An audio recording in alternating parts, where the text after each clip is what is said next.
Welcome to Sleepover Cinema, where we analyze the films that created the collective unconscious of those who were always Team Corbin. I'm Hannah Leach. And I'm Audrey Leach. We are the sister filmmaking duo, also known as Two Pink Pictures, and we haven't stopped thinking about these movies since we first saw them.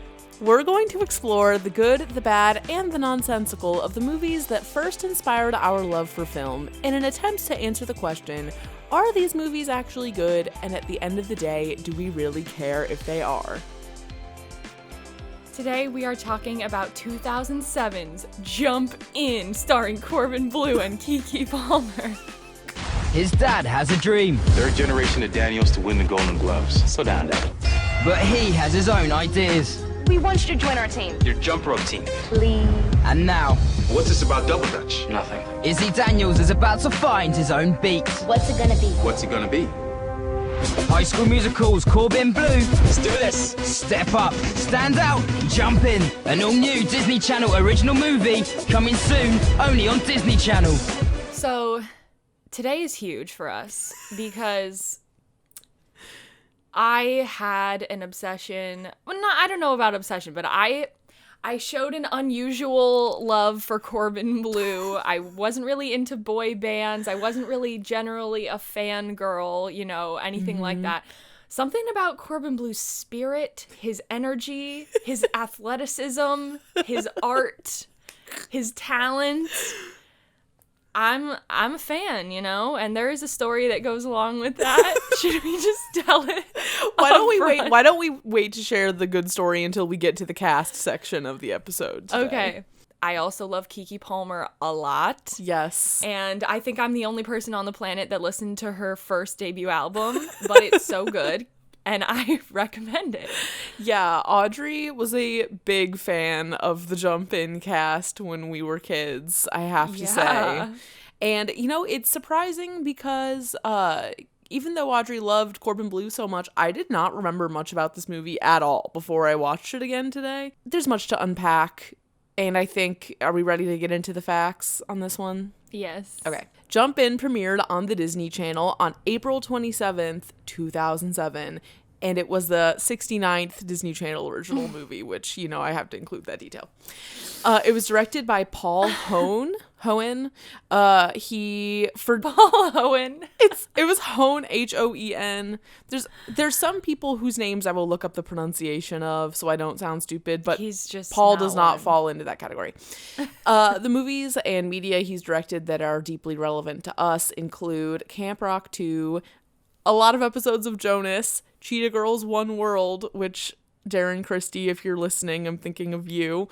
Ned's Declassified, School Survival Guide, You Wish, Even Stevens, and Luck of the Irish. So Paul was your one of the Disney wheelhouse people. So good for him.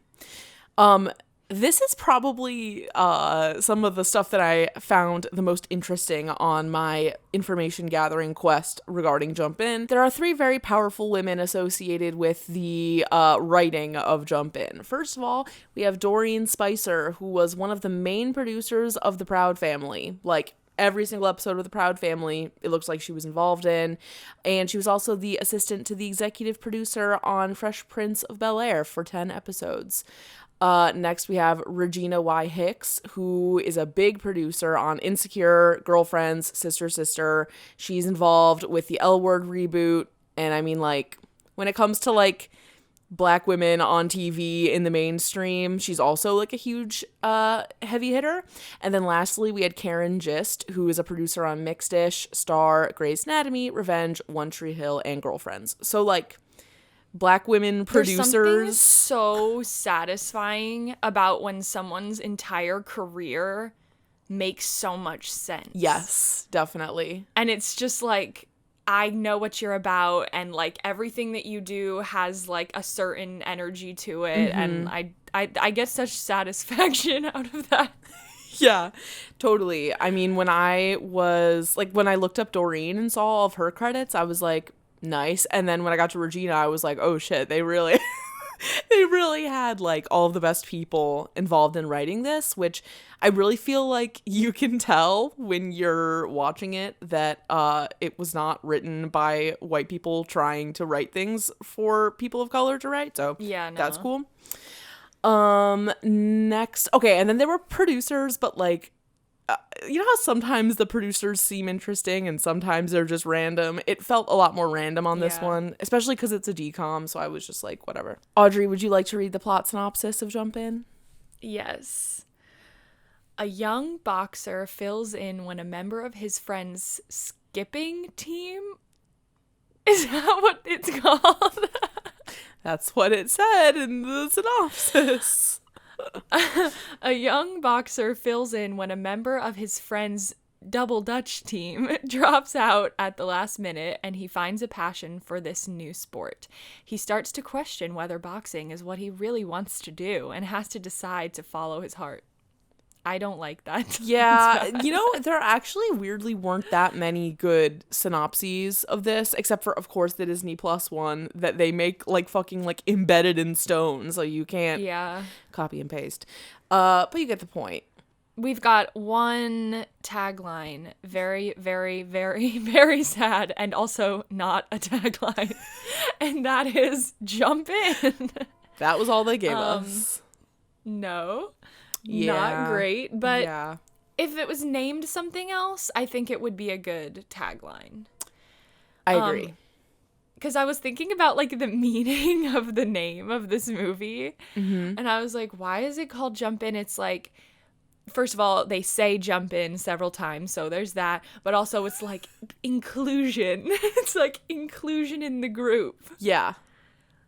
You know, like he needs to jump into his true passions. Like, he's leaping headfirst into his new life as a skipper. Yeah. So we have arrived to the cast, and of course, the star of this movie is Corbin Bleu as Izzy Daniels.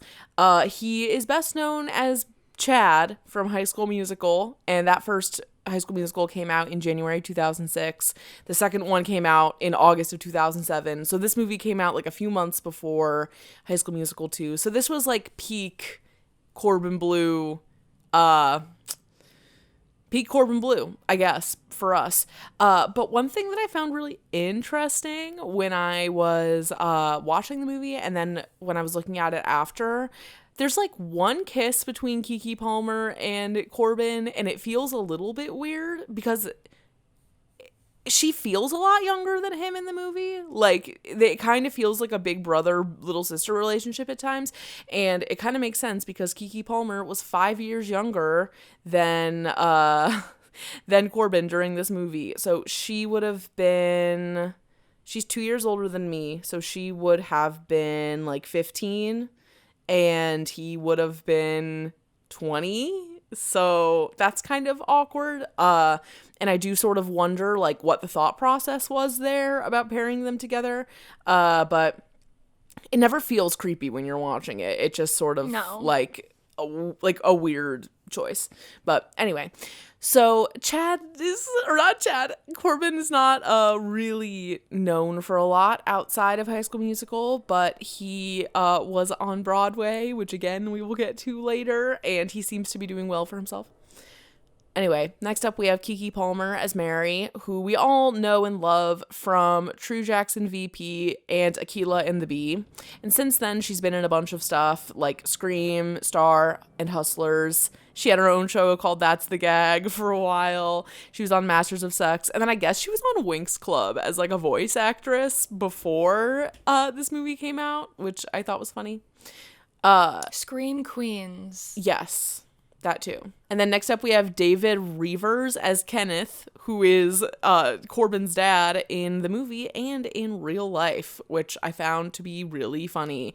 He's apparently in High School Musical 3 too, which I buy, but I don't really remember that much about High School Musical 3, which perhaps that's foreshadowing to an episode we'll do someday. And he was on Charmed. That's kind of it. He had lots of like one-off things, but there was no like big consistent thing that he's done. Next up, we have Sorry to this man. Sorry to this man. Next, we have Shanika Knowles as Shauna. She was Amber on Hannah Montana, for those that remember. She recently has been on Young and the Restless, and she also was like not an extra on Unfabulous, but she was a character, like a background character type thing on Unfabulous. So good for her. And then up next, there were 3 like major characters that I felt like I should include. So there was Laven Green as Keisha, but she basically had no other projects.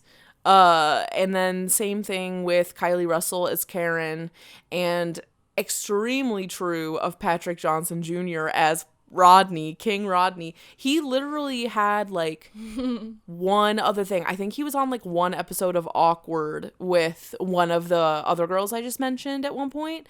But that was it. So I don't know what happened. My guess is that they're like non-actors that were kind of brought into the fold. Like they probably are Canadian. I don't know if that's true or not. Well, one of them was on like an episode of That's So Raven. Like it was like all of them had like 6 or less credits on IMDb, basically. I mean, maybe they just have other careers. Like I'm sure they're people living their lives, you know? They just weren't into it. Yeah. They And didn't wanna also, pursue it like that. I do feel like the opportunities for Black actors in kids stuff, like I feel like 2007 and Jump In was sort of like the last time that there was like a majority or exclusively Black thing on Disney, because since then it like, you know, I don't know if that's true or not, but I think it is. at least for like our youth, like up until like 2010. Yeah. Yeah, so there might have just been less Until we opportunities. like stopped watching. Yeah, because it got really white around this time again. Because this was like Hannah Montana, Camp Rock, all that. As for the budget, we don't know. Apparently this information is not public knowledge, but that makes sense. You know, I think it's that way for a lot of DCOMs. They have no reason to share their budget. Yeah. And then as far as box office opening weekend, obviously it's not an actual box office because it premiered on TV. But there's a little quote here about how well it did. Jump In broke the record previously set by the Cheetah Girls 2 as the highest rated DCOM premiere with 8.2 million viewers. At the time, it marked Corbin Bleu's second #1 hit for the Disney Channel and Keke Palmer's first. Its ratings record for highest rated DCOM was beat out later that year by High School Musical 2, in which Corbin Bleu also starred, on August 17th, 2007, which gained 17.24 million viewers, making it Blue's third #1 hit DCOM. Audrey has sourced a Common Sense Media parent review of Jump In. So, Audrey, would you like to take us away? Yes.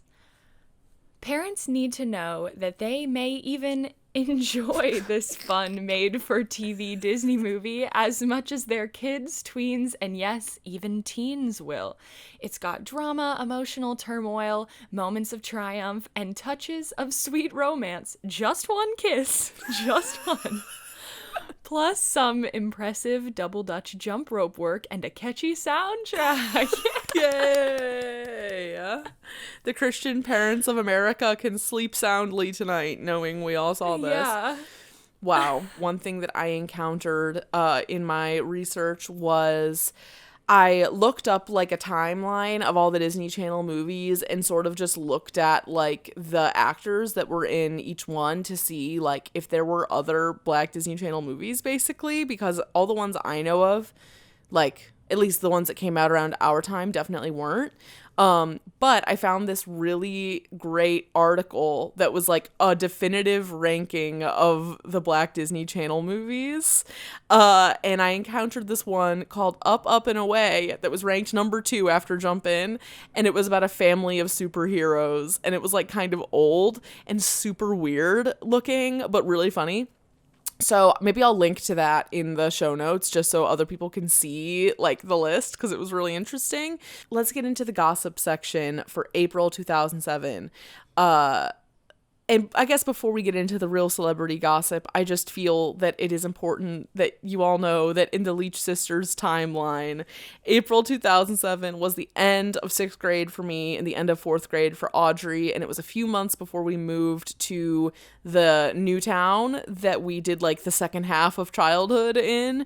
So to me, that's just very potent. It was like a midpoint in our school experience. So there's that to know. And then the celebrity gossip really was extremely intense at the time. Audrey, if you would like to. Yes. Yeah. Okay, so Brittany and K-Fed are officially done. Whitney and Bobby Brown are divorced. And then the last two are that John Mayer and Jessica Simpson are together. And if anyone who is listening also listened to the You're Wrong About episode about Jessica Simpson's autobiography, you know a lot about that relationship. And it's very juicy and interesting. And he sucks, obviously, as we know. And Halle Berry got her star on the Hollywood Walk of Fame. So... An Ohio native. Yes, a Cleveland native as well. Yeah. So, Audrey, just take us there with you in this movie. I don't know. I don't know why I was so into it, but the soundtrack definitely helped. I know I had it on my iPod. Your green iPod mini. Yeah, I listened to it a lot. Like, rewatching the movie this morning, I was saying every word. Like, I'm like... It's like, I won't be held down, be stuck here on the ground. It's the real me, I found. And like the Jordan Pruitt songs. Yes. She didn't have to go off like that, but she did. And I was just really into Keke Palmer and Corbin Bleu. I just loved them both. And I have been known for my jump rope skills in the past. Really? Yeah. Wait, remind me. I won jump rope for Heart multiple years in a row. Wait, I forgot about that. Yeah, I jump roped for like 30 minutes straight. I totally forgot about jump rope for Heart. Oh my god. Yeah, that was, I'm sure that we have some listeners out there. If you went to elementary school in America, like, that was definitely like a nationwide program. And yeah, they held the little competitions in our gym classes, and it was just like jump rope until you can't, and whoever's the last one standing gets this stuffed animal. Wow.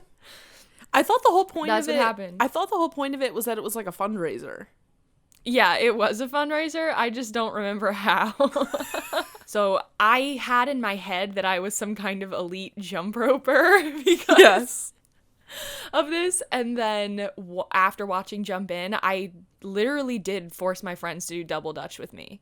I actually was double dutching in 6th grade. In 5th and 6th grade, like at recess. That's what I did. But yeah, should I tell the story or? Yeah, well, let me just insert my really minimal things before we get into Audrey's good anecdote. So the things I remembered about this movie, mine are more movie specific because I did not have a like deep psychological bond to Corbin Bleu.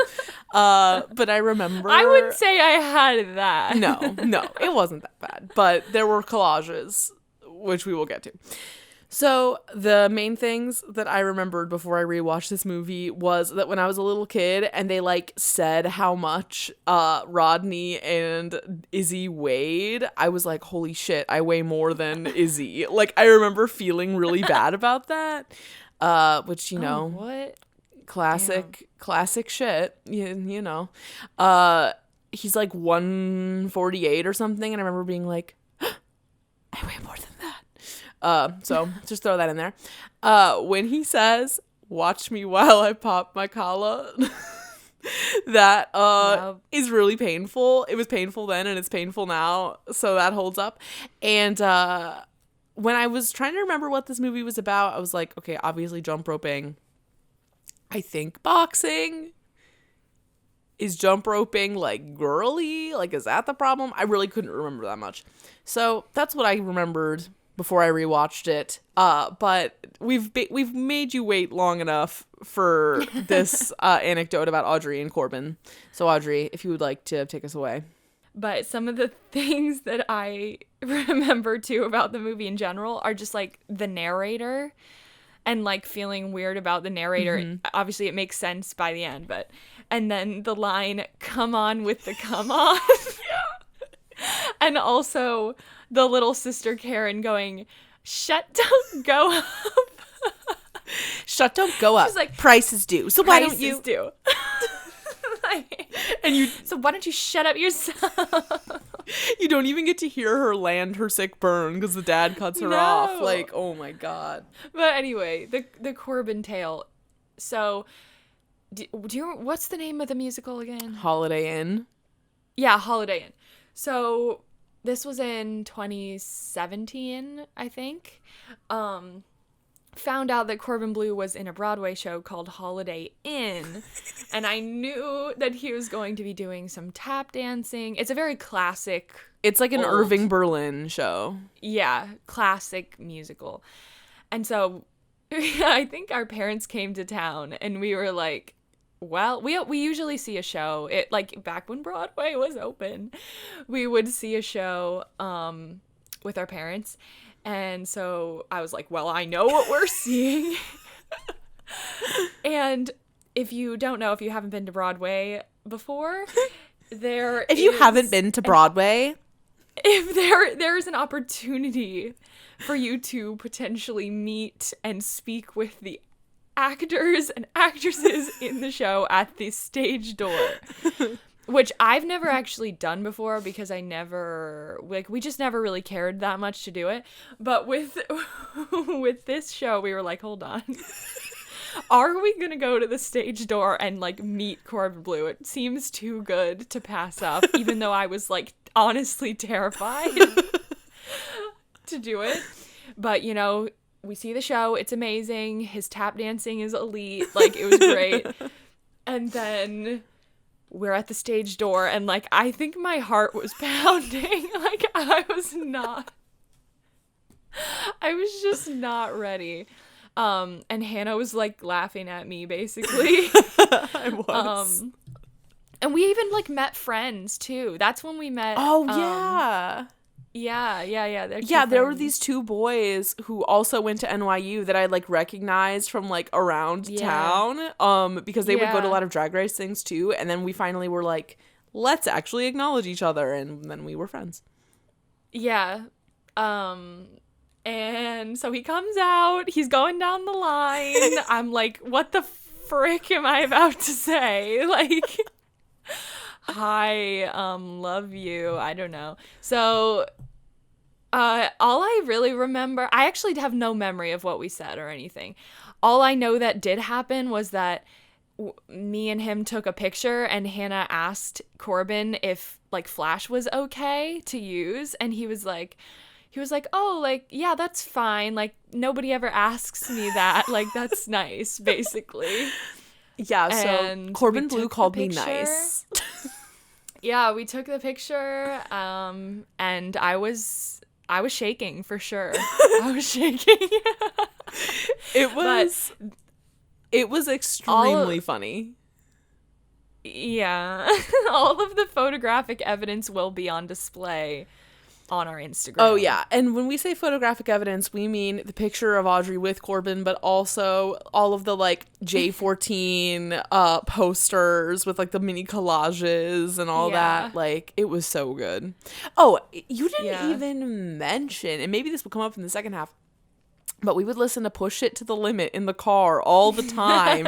And our dad would always sing it. And it was really like, you know, like dads are goofy.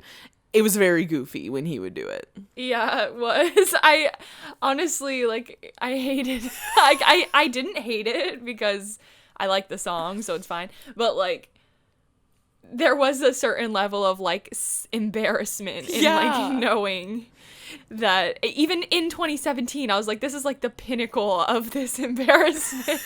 Like, yeah. I mean, Dad, like, this is like the first time we've ever really said anything about Dad on the show, which is funny.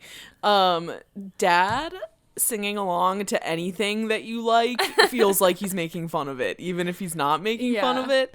Like, oh my God, like when Jesus Take the Wheel was like a hit song, Dad, okay, I'm pretty sure Dad liked that song, or I was just imagining that he liked it. No, he did. There's like 5 songs that he like, that stick in my mind that he just like, that he really enjoyed. Empire State of Mind. Yeah. Jesus Take the Wheel. Planet Claire. Yes. Push It to the Limit is one of them.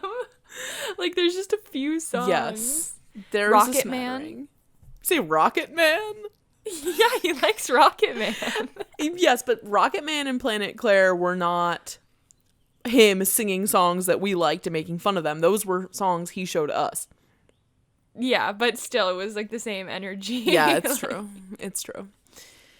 Okay, so all of this being said, I think it's time that you at home go and watch Jump In, starring Corbin Bleu and Keke Palmer, available through highly legal means on Disney+.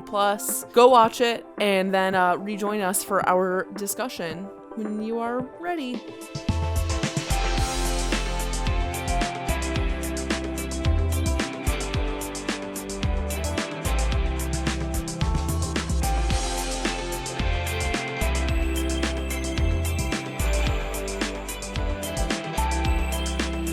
Okay, everyone, we are back and ready to discuss 2007's Jump In, starring Corbin Bleu. Audrey, would you like to start with the good things? Yeah, let's start with the good things, which there are many, you know. First and foremost, I think the soundtrack is doing a lot of the legwork for this movie. Yes. It adds a lot. And I like how, well, there's also a note about the soundtrack that kind of goes into the worse, but it's not even worse. It's just questionable. Like, are we saying that there is in-universe singing going on? Like, yeah, when right, Keke right. Palmer and Corbin Bleu sing the songs in their own set, their own jump rope set, like their final performance, it's like, so are we just pretending that's not them singing? I think that's what it is just like they're banking on you, Yes. like not caring or not knowing that it's them singing. Yes. But it's kind of fun to think about if it was in universe, like they decided to sing their own songs. I've decided to appreciate the fact that he randomly does stunts in alleyways. Yeah, and that it's obviously not him. Like, you can pause the movie if there's ever a very extreme stunt going on. Just pause the movie for that split second where you can see the face. It's not them. It's not them. No. It's really funny. No. It's not even hidden. It's not even hidden. No, because the well. wigs don't match very well. Like, the texture. No, that Corbin stunt wig was not it's okay. like, it was like too dark and like the curls were too thick. It just like wasn't right. Yeah. Once Corbin has officially joined the team and they are reworking the routine so it's not boring or whatever, there's just like random like a la George Lopez slow motion jumping shots. yes. And I was like, okay. Like, all right. Yeah. I have a lot more bad things than good things, to be honest. But these are my good things. Keke Palmer, period. No, her hair looks amazing this entire movie, and I love how her hair moves when she's jump roping. It's just like so right. The amount of just like extreme. Okay, maybe what I'll do is I have good and notable categories. Maybe I'll say my notable things too.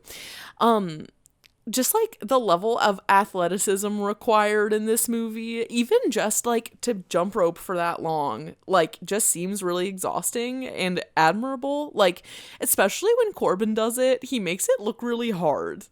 Like, Yeah. like he seems like he's trying really hard like all the time. He just seems really strong. He seems like he has to do so much like training to like keep his body looking that way.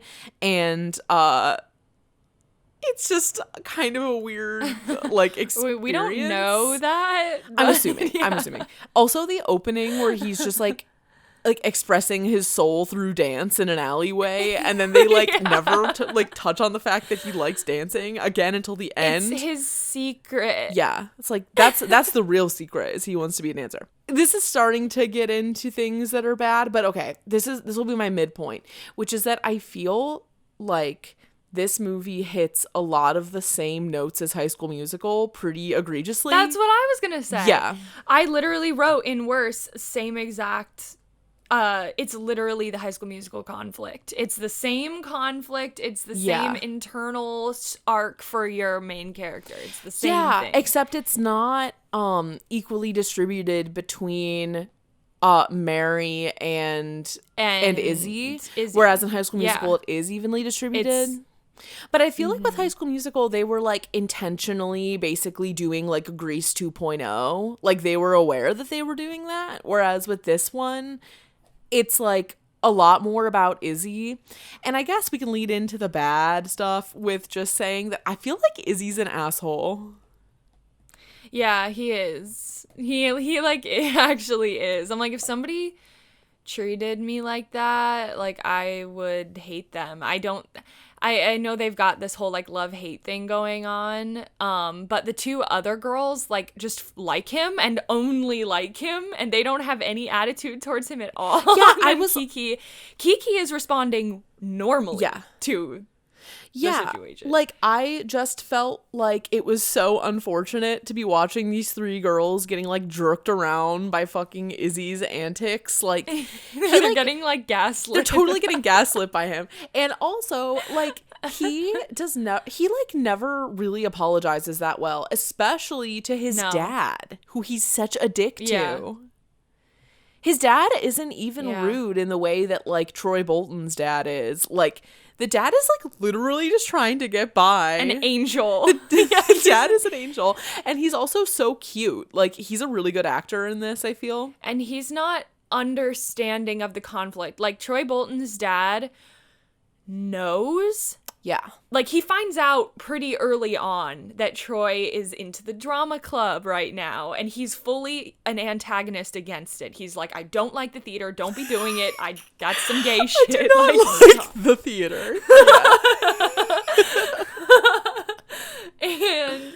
But it's not like that in Jump In, because he doesn't know what's actually going on, and Izzy's keeping it a complete secret from him until like kind of the last quarter. Yeah.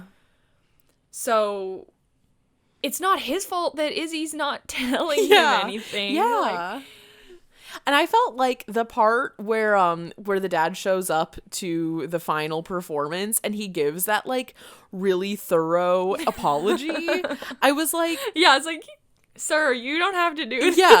Well, and I was thinking, so one of my other shows I produce for work is a parenting teens show, and they always talk on that show about how like when your teen like is an asshole to you or like really mean, like you have to just actively choose to like basically assume that your kid was like in a fugue state and just like be the bigger person, like no matter how bad it is to be the bigger person. And I was like, Mr. Blue here is setting the utmost example of how to do that. Like holy shit. That just really... he's a great parent. He actually is. I mean, he's just gone through a loss of a spouse. And they're like, fuck dad's chili. It's like, okay, your dad's trying. Like, he's cooking for you. He's trying to do your hair. He's trying to do all this shit. Yeah. And you can't cut him a break. I get it. Teenagers are assholes a lot of the time. Yeah. And that is being portrayed here, but... Yeah. I just felt like he wasn't... Also, when he was like, you know, when your mom died, like, I just thought this would be a good way for us to connect. Like, I just thought, oh my God, I was like, stop. Like, this is so sad. Yeah. And it, like, was good. It was. Until it wasn't. Like, but... Well, we really need to go into the whole, like, internalized misogyny and homophobia. No, we do. But I do have to just say one thing before we get into all that, which is that I did not buy for a fucking second that Izzy or Karen were actually in mourning for their mom. Yeah. The part, oh my No. God. The part where the dad is trying to do Karen's hair and he's sucking at it. And then Karen's like, Izzy, can you do it the way that mom used to do it? And Corbin's like, oh, you miss mom, huh? It's like, of course you miss your yeah, mom. no Like, what shit. kind of question is that? And then, like, the way that they act is just, like, such bad acting. I was like, oh my God, like, get us through You know the dead what? mom plot line. They don't even hold a candle up to Billboard Death. That is true. I cannot wait until we talk about that movie. Fuck, I haven't watched that movie in so long. There's so much to say about that one. These are a couple more nitpicky things that I thought were really funny. Okay. First of all, you know the part, Audrey, I know that you're going to know what I'm talking about. You know the part where they're like, where Corbin's like, you got to remember what it was like when you were like a little kid, like jumping rope in the street. And they're like, remember when you would sing those songs? And they go, Miss Mary Mac, Mac, Mac. And then the next girl goes, all dressed in black, black, black. I'm like, why did you change the key? She takes it up.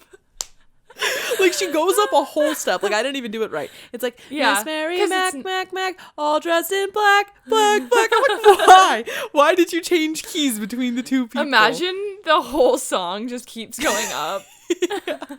And I was also like, With silver buttons, buttons, buttons, all down. and like the first girl wasn't really like actually trying to sing. She was just like, Miss Mary Mac, Mac, Mac. And the next girl's like, all dressed in black, black, black. I'm like, why is this one girl trying to like close a record deal on this like 4-note phrase? And changing the key. That got me. And I remembered it from when I was a kid too. When I heard it, I was like, that shit's always annoyed me. So, okay, there's that. I thought one part that really, really amused me was when Izzy's dad finds the like flyer that Rodney distributes of him jumping rope. My house, my trash. What? Oh yeah, my house, my When he trash. was my house, my trash. Yeah. So that was funny, but the thing that got me was the picture of Corbin's face being like, and then it says loser underneath it. It just like didn't make quite enough sense for me. I was like, He simply wouldn't. The ad-libs, the ADR, and the bullying, and just all of that. It was like... it was just so deeply unrealistic. yeah, it was. And when Rodney pulls up, like right before the end, right before he has an immense change of heart and changes everying about himself. Yes. He rolls up into the gym and he's got like 25 people. I know. I had the same thought. I was like, is this a fucking flash mob? And then not only does he bring so many people, but they all have backpacks, like really intensely. And they're all just such random people. Like, Yep. you see their faces in the background. It's just like this like short girl who's like, Yeah, that really struck me too. And they come in like lines. It's like 2 single file lines. I think they're gonna kill him. And that's the thing is like you think that they're gonna kill him, but then like you look at the kids and you're like, these kids like don't even know where they are. Like this is not a gang. These kids just came out of a textbook. Like they look They look like stock images. I have 2 more things under my bad category. I really loved, other than the fact that Rodney shows up at the gig at the end makes no sense. I loved when the dad comes in with the golden gloves in his hand and he says, I won these the night I won the golden gloves. I'm like, okay, so you won the golden gloves the night you won the golden gloves. Like, that's what you're saying. Also, I just have to say, just hearing them be like, we gotta make it past regionals to get to the city. I'm like, holy shit, like, these movies love to talk about regionals. Like, that is just such a thing. They really spelled out every like beat and like plot point like to a degree where it's like you didn't have to do that. Like being like, we still need a 4th. What are we gonna do? I know, we'll ask Izzy. I don't want to, but we're going to. Okay. Yeah. I was so confused too when they were like, we need a fourth after Izzy had been practicing with them. I'm like, did you really think he wasn't gonna join? Like, did you really think? They didn't. They really didn't think he was gonna join. I didn't buy it. Which, understandably so, he's got a lot of issues related to being perceived as doing a girly thing. We haven't even talked about the girl boxer. The girl boxer? Okay, so maybe let's go into the bad to problematic to confusing parts. Please say what you want to say about the girl boxer, because I don't even know where to begin. I wouldn't even really know what to say about her either. It's just that she is used as the person that teaches Izzy the lesson that needs to be communicated to him. Like, she's like, like, guys make fun of me for boxing as a girl, and like, if I listened to all their bullying and whatnot, like, I wouldn't be doing it. Yeah. So, and she just literally tells him exactly what the lesson is. Yes. And then he's like, yo, no way. Yeah.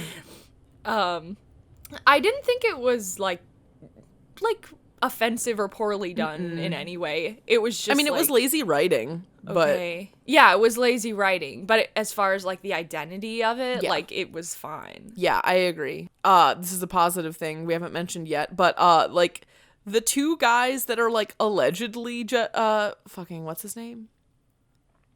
What's Corbin's character's name? Izzy. The two guys that are allegedly Izzy's best friends were really entertaining, and I thought they were funny. Yeah, they're actually funny. Yeah. They're like pretty funny. I say allegedly because you like barely ever see them actually hanging out with him, but they're like around to like say stupid shit all the time. Yeah. Also, the guy who's like the trainer that's not his dad, I'm like, why is this wise old man listening to everything that is being said? I also was sadly, like, when there were scenes where they were actually boxing, I was bored. Me too. I don't care. Oh my god, I don't care. I had that exact same thought. Like the fight between Rodney and Corbin at the beginning. Yeah. I was like, I don't care. This is too long. I'm like, this is a sports movie. We watched this sports movie. I know. And like, if the jump rope didn't become the full, the full focus, I wouldn't watch it. I don't think I would like it. Yeah. At all. Same. Like, maybe. Yeah. I totally agree. I think that there is definitely value to putting that idea into a kids movie, like on Disney Channel, because there are going to be a ton of like boys that watch it that do feel that way about things they perceive as girly, like sports or things that they perceive as girly. So I do think it's like a worthwhile lesson to put in a Disney Channel movie, right? I mean, you never see that. Well, what's the lesson? Other than, it's like, essentially what they're saying the lesson is, don't listen to the haters. Yeah. I kind of feel like one thing that I thought was like a positive takeaway from it, and it's kind of just more in the optics than in the reality of the story, but like, even though Corbin has to be like, oh, like your little girly games, like, oh, like all that, I really felt like he authentically like respected all of the girls a lot. Like I feel like it's a good demonstration of like how to be a good teammate, or like how to be like a respectful teammate with women if you're like the only man, which like isn't to say that he doesn't disrespect them constantly, because he literally does by not showing up. But like, if there were not the extenuating circumstances surrounding his dad and the boxing, the golden gloves, God forbid, there's no golden gloves in this scenario. I just felt like he was actually a pretty respectful teammate, I guess. I don't know why I think that. I think it's just because that is the aura and the energy that Corbin Bleu brings to an environment. Yeah. Like, he brings the spirit of collaboration. as everyone's and favorite like, supporting actor. He does. Like, that this is so off topic, but that one shot in High School Musical 2, first of all, Corbin kind of gets his flowers in High School Musical 2. Yes, like, he does. He does. And, like, in What Time Is It, when he's got his own little dance section. He's a good dancer. It's so good. And he just, like, I think his level of performance is so, like, high that, minus his acting. His acting is definitely his weakest. Mm-hmm. His weakest link of, like, the triple threat. Like, had it been a different actor, it probably would have come off just really disrespectful with no, like, redeeming Yeah. qualities. But because it's him, like, he can do all that and still seem like a good person at the end of the day. Yeah. And, like, he overcame his demons. His demons being having to communicate with his dad. It's like, and that's the whole thing that's so weird, is that it's like, you want his demons to be that he's like not properly processing the death of his mom, but it really just seems like he's being conflict avoidant instead. Yeah, with his dad. And they don't bring it. That's what they were trying to do. Yeah. I think that is what they were trying to do. It just didn't. It didn't really get there because that's not how the beats of the story lay out. Like, it doesn't keep coming back to this like, emotional core of, like, I'm not processing the death of my mother. Like, Yeah. this reminds me of her. Or, you know, like, there's just, those beats aren't there. So it's like, he just hates women. Just kidding. Yeah. It's just like, he just doesn't want to talk to his dad. He's an angsty teen who also secretly loves jump roping, but is, like, taking out his angst on the girls. One thing that I almost forgot about is that, like, the relationship part between him and Mary, like, kind of doesn't even need to exist. Like, I kind of don't understand why it wasn't, like, a mentor. And it kind of doesn't. Yeah, well, because at the end they, like, don't really, they, like, hold hands and it's, like, pretty chill, but, like, I just don't get why it had to be romance. Like, why couldn't it have just been, like, a close friendship where, like, Corbin had to get over his ego? Like, I just don't get why it had to be anything else. That's like almost what it was. But what I'm guessing is that this is a total guess. In the original screenplay, it was more of a romance, and then they ended up casting Keke Palmer, and because she's so great individually, and then they were like, "Oh shit! Like, we need to tone it back." Yeah. Because she's so young and like it's not completely necessary, but now we're in this, like, medium where it's like, right. It's not romantic enough to be a real romance, but it's also not platonic enough to not be a romance. Yeah. So Definitely. Also, this just reminded me, content warning, but let's not forget when they're on their respective balconies and Mary's standing on her balcony looking down sadly, and Corbin's like, "Don't jump, it can't be that bad." I was like, "Oh, okay." That really was like, holy shit. I just thought that was, like, a little on Disney Channel. a little dark, but it made it there. So, I don't know. They had a little Romeo and Juliet Yes. moment. They loved having balcony shit. Like, they had that in High School Musical too. Yeah, balcony shit. But you know what? I loved the production design of Vanessa Hudgens' room. Yes. In all the High School Musicals. It was great. The treehouse they made for the third movie was also great. Yes. Like, she was living my PB teen fantasy. Yes. Absolutely. She really had it all, honestly. Gabriella had it all. This is getting us so dangerously close to doing a High School Musical episode right now.